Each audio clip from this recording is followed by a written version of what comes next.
As talks on an Iran nuclear deal enter the final stretch, U.S. lawmakers are sharpening warnings against a weak agreement and laying down red lines that, if crossed, could prompt Congress to rip up a carefully crafted international pact.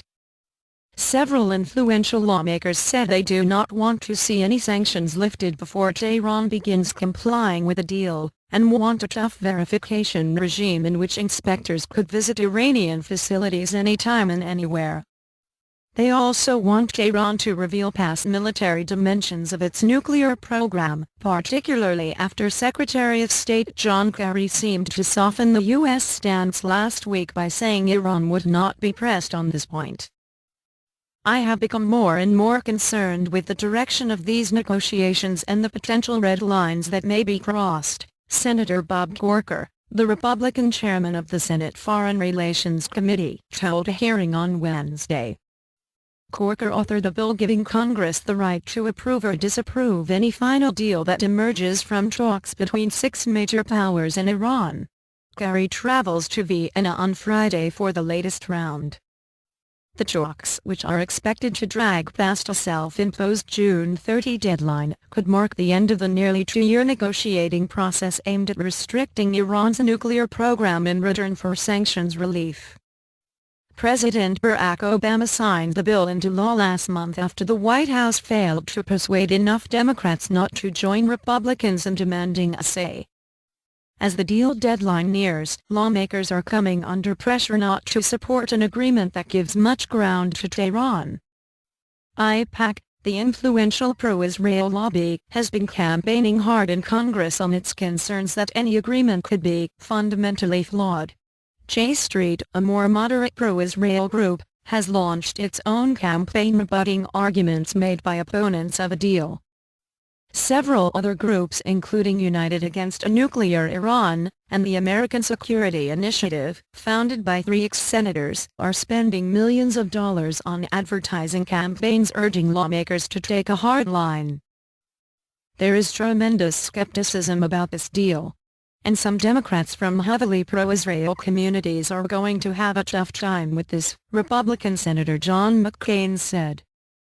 A group of prominent American security advisors, including 5 with ties to Obama's first term, warned in an open letter on Wednesday that a deal was at risk of failing to provide adequate safeguards. Obama would likely veto any congressional resolution of disapproval, which would require 60 votes in the Senate and a majority in the House.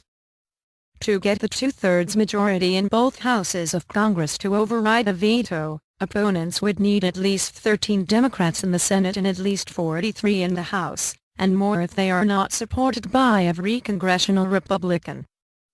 That appears unlikely, but significant weaknesses in the final pact would make it less so, lawmakers from both sides said. The congressional demands for a watertight deal put U.S. negotiators under additional pressure not to give Iran much leeway.